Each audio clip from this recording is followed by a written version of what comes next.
আর একটা দোয়া শিখায় দেই, ইনশাআল্লাহ এই দোয়া করলে রিজিক তো বাড়বেই ইনশাআল্লাহ, আপনার যত ঋণ আছে ইনশাআল্লাহ আল্লাহ পাক শোধ করে দিবেন। বিশ্বাস করলেন না? এই দোয়া শিখাই দিচ্ছি, এই জন্য আমাকে হাদিয়া দেওয়া দরকার, স্পেশালি আমাকে এখন হাদিয়া দেওয়া দরকার। একটা গুরুত্বপূর্ণ দোয়া শিখাই দিচ্ছি। আলী রাদিয়াল্লাহু আনহু বলেছেন, কোনো ব্যক্তির যদি পাহাড়ের সমানও ঋণ থাকে, এই দোয়া যদি আমল করে আল্লাহ পাক ওই ঋণও শোধ করে দিবেন ইনশাআল্লাহ। ঋণ কেমন জানেন? ওই যে এখন মানুষ ঋণ নিচ্ছে 1 কোটি টাকা ব্যাংক থেকে, 2 কোটি টাকা ব্যাংক থেকে, হ্যাঁ, কত বছর, 10 বছরের জন্য, 20 বছরের জন্য বাড়ি করছে, তাই না?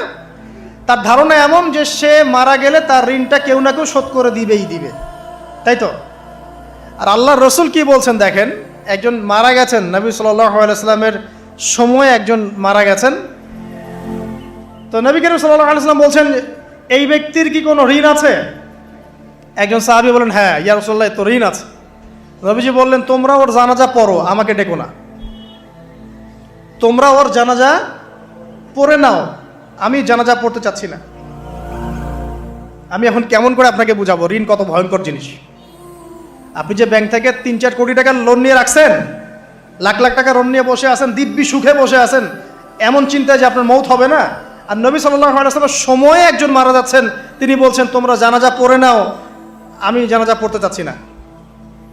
মানে ঋণগ্রস্ত ব্যক্তির জানাজাও তিনি পড়তেন না। তারপরে একজন এসে বললেন, ইয়া রাসূলুল্লাহ, আমি তার ঋণ শোধ করে দিব, তার যা ঋণ আছে আমি শোধ করে দিব। তখন নবী এসে জানাজা পড়লেন সাল্লাল্লাহু আলাইহি ওয়াসাল্লাম। তা আপনার এই কোটি কোটি টাকা ঋণ শোধ করার লোক তো রেডি আছে নাকি? আছে না? সমস্যা নেই, আপনার জানাজা পড়া হবে। কারণ হুজুরকে আপনি 5,000 টাকা দিবেন, হুজুর জানাজা পড়াই দিবে, কোনো সমস্যা নেই। তারপরে আপনার মিলাদও হবে, আপনার একটা বড়সড় দোয়াও হবে ইনশাআল্লাহ। কিন্তু আল্লাহ পাক বলেছেন যে শহীদ, আল্লাহর পথে যুদ্ধ করে শহীদ হয়েছে, এই ব্যক্তির আত্মাও ঝুলে থাকে যতক্ষণ পর্যন্ত না তার ঋণটা শোধ করা হয়। এবার বলেন আমি কি বুঝাবো আপনাকে? আর কিছু বলতে হবে? তো এখন সেই দোয়া শিখাচ্ছি আপনাদেরকে, যে দোয়া শিখলে আপনারা ঋণ থেকে বাঁচবেন ইনশাআল্লাহ। কত দিবেন বলেন? আচ্ছা, হ্যাঁ, এই তো, শুকরিয়া। দোয়া করবেন যেন আল্লাহ পাকের দিনটাকে আল্লাহর জমিনে প্রতিষ্ঠা করতে পারে। আমার সাথে বলেন, দোয়াটা হচ্ছে আল্লাহুম্মা ইকফিনি বিহালালিকা আন হারামিকা ওয়া আগনিনি বিফদলিকা আম্মান সিওয়াকা। এই দোয়াটা ছোট না, এটা মুখস্থ করবেন, সেজদায় পড়বেন, নামাজের সেজদায় পড়বেন, আত্তাহিয়াতু দরুদ শেষ তারপরে পড়বেন, নামাজ শেষে হাত তুলে করবেন, যখন তখন শেষ রাতটা করবেন, ইনশাআল্লাহ দেখবেন আপনার ঋণ বলতে কিছু থাকবে না ইনশাআল্লাহ। যদি থাকেও, বড় কোনো ঋণ থাকেও, আল্লাহ পাক অন্য কোনো মাধ্যমে এটা শোধ করার ব্যবস্থা করে দিবেন ইনশাআল্লাহ। ইনশাআল্লাহ। যে দারিদ্রতা দূর করতে চান, সচ্ছলতা চান, কয়েকটা কাজ করেন। এই যে বললাম, 1 নাম্বার সূরাতুল ওয়াকিয়া তেলাওয়াত করেন, 5 ওয়াক্ত নামাজ জামাতে পড়েন, ডেইলি কিছু সময়ের জন্য কোরআন তেলাওয়াত করেন, আর আল্লাহর কাছে রিজিক চান, জিকির বেশি বাড়ায় দেন। পারবেন না ইনশাআল্লাহ? আমার জীবনে এমন ঘটনাও ঘটেছে, এটা এখন গল্পটা মনে পড়ে গেল তাই বলছি, যে 1,20,000 টাকা ঋণ আছে আমার, শোধ করার কোনো অপশন নাই আমার কাছে। আমার চোখে ধরা পড়ছে না যে 1,20,000 টাকা আমি কেমনে দিব। কি হলো, হঠাৎ করে আমরা একটা সার্কুলার দেখলাম যে সারা বাংলাদেশে ইসলামিক ট্যালেন্ট খোঁজা হচ্ছে। 2000 এটা মনে হয় 17 কি 18 সালের কথা, হ্যাঁ 18 না, আচ্ছা 18। তো হ্যাঁ, আলোকিত কেন। তো এখন আমার ওয়াইফ বলছেন যে আপনি এটাতে অ্যাপ্লাই করেন। তো আমি অ্যাপ্লাই করবো, এটা তো আলেম ওলামাদের প্ল্যাটফর্ম, আমি এখানে জেনারেল থেকে আসা মানুষ কেমন করে কি।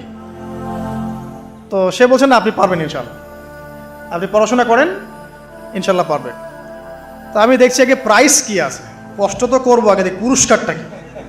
তো পুরস্কারটা দেখছি যে একটা ওমরা করাবে।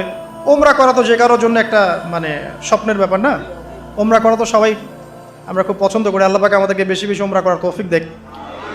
আর লেখা আছে যে ফার্স্ট প্রাইজ 3 লাখ টাকা, second prize 2 lakh, third prize হচ্ছে 1 লাখ টাকা। তো সেটা আচ্ছা ঠিক আছে। তখন আমি একটা জবও করি, আমি কিন্তু চাকরিও করেছি এক সময়। তো এখন জব ছেড়ে দিলাম, জবে থাকলে আমার এখন পড়াশোনা হবে না। তারপর টানা 4 কি 5 মাস দৈনিক 10 থেকে 12 ঘন্টা করে পড়েছি। টানা 4 থেকে 5 মাস দৈনিক 10 থেকে 12 ঘন্টা, নাওয়া খাওয়া সব ওখানেই। আর যতটা সহজ মনে করছেন আসলে কিন্তু প্রতিযোগিতা অত সহজ নয়। আসলে যে কোনো জায়গা থেকে প্রশ্ন আসতে পারে, আকিদা, সিরাত, ইতিহাস, এটা ওইটা অনেক টপিক, প্রায় 36টা বিভাগ আছে। তো আলহামদুলিল্লাহ কিভাবে জানি আস্তে আস্তে উঠতে পারলাম। গিয়ে দেখলাম যে হ্যাঁ, টিভি রাউন্ডে চলে গেছি। আমি তেমন কিছুই করি নাই, আমি শুধু পরিশ্রম করেছি, আল্লাহর কাছে বেশি থেকে বেশি দোয়া করেছি যে আল্লাহ আমার ঋণ আছে, ঋণ শোধ করতে হবে একটা। এবং আমি চাচ্ছি যে এই প্রোগ্রামের মধ্য দিয়ে দিনের একটা বড় সার্কেল পাওয়া যায়, দিনী প্ল্যাটফর্ম পাওয়া যায়। তো আলহামদুলিল্লাহ আল্লাহ পাকের ইচ্ছায় সেখানে একটা ভালো রেজাল্ট হলো এবং সেখানে ওমরাও করা হলো আলহামদুলিল্লাহ। এবং ক্যাশ তারা খুব তাড়াতাড়ি দিয়ে দিয়েছে। আমি পুরো ক্যাশটা আগে পেয়েই আগে ঋণটা শোধ। এখন এই সময় কিন্তু আমি দোয়াটা করেছি, আল্লাহুম্মা কফিনি বিহালালিকা আন হারামিক ওয়া আগনিনি বিফাদলিকা আম্মান সিওয়াক। দেখেন, আমি কিন্তু জানতামও না এমন কোনো প্রতিযোগিতা হবে, আমি সেখানে পার্টিসিপেট করব, ওই ওসিলায় ওমরা করব, ওই ওসিলায় আবার ঋণও শোধ হবে, আমার কিন্তু মাথায় ছিল না। এটাই হচ্ছে আল্লাহ পাকের সেই আয়াত, ওয়া মান ইয়াত্তাকিল্লাহ ইয়াজআল লাহু মাখরাজা। আল্লাহ পাককে যে ভয় করবে আল্লাহ পাক তার জন্য রাস্তা খুলে দিবেন ইনশাআল্লাহ। ওয়া ইয়ারযুকুহু মিন হাইথু লা ইয়াহতাসিব, এবং এমন উৎস থেকে আল্লাহ পাক রিজিক দিবেন যেটা সে কল্পনাও করতে পারে না। এটা আল্লাহ পাক তাওয়াক্কুল রাখেন। জাস্ট ওই ইসমাঈল আলাইহিস সালামের মায়ের মতো, হাজরা আলাইহিস সালাম ইব্রাহিম আলাইহিস সালামকে বলছেন আপনি আমাকে এখানে ছেড়ে যাচ্ছেন কি জন্যে? ইব্রাহিম বলছেন আল্লাহর আদেশে। তখন তিনি বলছেন তাহলে আল্লাহ আমাকে ফেলে দিবেন ইনশাআল্লাহ। সেই মায়ের গর্ভ থেকে ইসমাইলের মতো সন্তানের জন্ম হলো, যেই সন্তানকে বাবা বলছে যে আমি তোমাকে জবাই করছি, স্বপ্নে দেখেছি, ফানজুর মাদা তারা, তোমার রায় কি? সে বলছে ইয়া আবাতি ফাআল মা তুমার, আপনাকে যে আদেশ করা হয়েছে আপনি সেটাই করেন। সাতাজিদুনি ইনশাআল্লাহু মিনাস সাবিরিন, ইনশাআল্লাহ আপনি আমাকে ধৈর্যশীল পাবেন। দেখেন কোন মায়ের গর্ভ থেকে কোন সন্তান। তাকে কি বাবা মানুষ করেছিলেন? না, তাকে তার মা মানুষ করেছেন। তো ওই রকম তাওয়াক্কুলকারিনী হাজরা আলাইহিস সালামের মতো মা যদি ঘরে ঘরে থাকে, বোন আর স্ত্রী ঘরে ঘরে থাকে, তখন ইসমাইলি প্রজন্ম আসবে ইনশাআল্লাহ। আর আমাদের মতো এই যে এখন দেখছেন না কি হচ্ছে, মারামারি, কাপড় খোলা, কাপড় ছোট, ব্লাউজ সারাসারি, কি চলছে মাশাআল্লাহ। মানে কি যে চলছে ভাই জগতে এখন, বলতেও গা গিনগিন করে, ভাবতেও গা গিনগিন করে।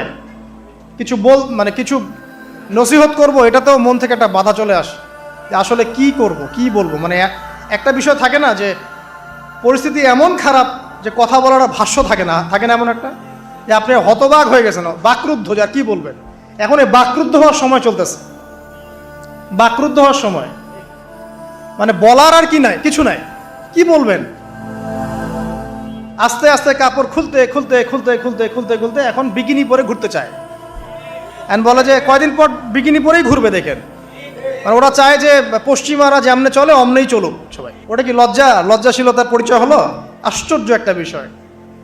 মানুষকে দেখেন, মেয়েরা কলেজে পড়তে গিয়ে মেয়েরা কি করতেছে এখন দেখেন, কলেজে পড়তে গিয়ে মেয়েরা কি করতেছে দেখেন। আর আপনি আপনার মেয়েকে কলেজে ওখানে পড়তে পাঠাচ্ছেন, ওখানে হোস্টেলে রাখছেন, যেখানে একটা মেয়েকে নবী সাল্লাল্লাহু আলাইহি ওয়াসাল্লাম মাহরাম ছাড়া সফর করতে নিষেধ করছেন, সেখানে আপনি আপনার মেয়েকে কোন শিক্ষায় শিক্ষিত করার জন্য রাতের পর রাত সেখানে কাটাচ্ছেন? আর তারা নিজেরাই বলছে যে মেয়েদেরকে ফোর্সফুলি যৌন কাজে বাধ্য করা হচ্ছে। মানে ইজ্জত চলে যায়, যাক ভাই আমার সার্টিফিকেট চাই বিষয়টার, নাকি ইজ্জত যাক, কতজন আমার সাথে কি করে করুক, বাট আমার একটা সার্টিফিকেট চাই, একটা অনার্সের একটা মাস্টার্সের সার্টিফিকেট চাই। এটা দিয়ে আমি বিসিএস ক্যাডার হব, এটা দিয়ে আমি প্রাইমারি স্কুলের টিচার হব, এটা দিয়ে আমি জাতি গঠন করবো, নাকি? পরে এরাই তো আপনার ঘরে বউ হিসেবে আসবে, মানে আপনার কি অবস্থা হবে চিন্তা করেন এখন। তা আমরা আসলে ভাই কোথায় আছি এখন? আল্লাহ পাক আমাদেরকে বোধোদয় দান করুক, আমরা দোয়া করি। তবে একটা হাদিস না বললে আমি এখান থেকে সরতে পারতেছি না। এই কথাই নবী সাল্লাল্লাহু আলাইহি ওয়াসাল্লাম বলেছেন, হুবাহু এই কথাই, একদম এটাই, যে ফিতনা ধেয়ে আসছে, লা ইলাহা ইল্লাল্লাহ, ফিতনা ধেয়ে আসছে। তার স্ত্রী জাইনাব বিনতে জাহাশ তিনি বলছেন, ইয়া রাসূলুল্লাহ সাল্লাল্লাহু আলাইহি ওয়াসাল্লাম, আনুহলিকু ওয়া ফিনা সালিহুন, আমাদের মধ্যে সৎ মানুষগুলো থাকা সত্ত্বেও কি আমরা ধ্বংস হয়ে যাব? সুন্দর প্রশ্ন না? নবীজি বলছেন নাম, তোমরা ধ্বংস হয়ে যাবে। ইদা কাসুরাতিল খাবাস, যখন এরকম নগ্নতা, বেহায়াপনা, অশ্লীলতা ছড়িয়ে পড়বে, তখন সৎ অসৎ, আলেম জালেম সব ধ্বংস হয়ে যাবে। জাতি গঠন করবেন, সব ধ্বংস। আল্লাহ পাকের গজব সময়ের ব্যাপার মাত্র। আল্লাহ পাক শুধু আসমানি বালাই দেন না, জমিনি বালাও দিতে পারেন। আল্লাহ পাক মুসলিমে ফাসাদ লাগিয়ে দিতে পারেন। আল্লাহ পাক বহিঃশত্রুকে আপনার উপর চাপিয়ে দিতে পারেন। আল্লাহ পাক দুর্ভিক্ষ দিতে পারেন। আল্লাহ পাক মহামারী দিতে পারেন। আল্লাহ পাক কুন বললে ফায়াকুন হতে পারে। সে আল্লাহকে ভুলে গিয়ে এইসব প্রগতিশীলতার নামে যখন নগ্নতার চর্চা হচ্ছে, অশ্লীলতার চর্চা হচ্ছে, আর আমরা এগুলো সব মুখ বুঝে সহ্য করছি, মাদক, পর্ন, জেনা, ব্যভিচার সব চলছে চোখের সামনে, আমরা কিচ্ছু বলার নাই, সুদ ঘুষ সব চলছে। এটা সময়ের ব্যাপার যে আল্লাহ পাকের গজব কখন আসবে। আর যখন আসবে, আলেম জালেম কাউরে ছাড়বে না ইনশাআল্লাহ। আমারে আপনারে কাউরে ছাড়বে না ইনশাআল্লাহ, দেখে নিয়েন। আরেকটা কথা নবীজি বলছেন, দুই শ্রেণীর মানুষ আসবে কিয়ামতের আগে আগে, আমি দেখি নাই। তখন সাহাবীরা বলছেন, কারা ইয়া রাসূলুল্লাহ? একজন বলছেন, এক শ্রেণী হচ্ছে এমন এক শ্রেণীর পুরুষ। কারা এরা? পুরুষ যাদের হাতে লম্বা লম্বা লাঠি থাকবে, লাঠি, এই লাঠি দিয়ে তারা মানুষকে পিটাবে। কি আপনারা বুঝতে পারেন না কারা? আপনি নিজেও তার মধ্যে আছেন, আপনার ভাইও তার মধ্যে আছে। আপনি এবং আপনার ভাই দুজনেই এই কাজ করছেন, ভাইয়ে ভাই মারামারি করছেন, সবার হাতেই লাঠি আছে না? আছে। অথচ উভয় মুসলিম। আর একজন মুসলিম যখন আরেকজন মুসলিমের এগেনস্টে যুদ্ধ করতে যায় বা এরকম মারামারি করতে যায় না, যে মরবে আর যে মারবে উভয়ই অপরাধী, উভয় অপরাধী। হাদিস রিয়াদুস সালেহিন বইয়ের মধ্যেও আছে, দেখে নিন। তারপরে দ্বিতীয় শ্রেণী হচ্ছে, নবীজি বলছেন নিসাউন, এক শ্রেণীর মহিলা আসবে, আমি দেখি নাই।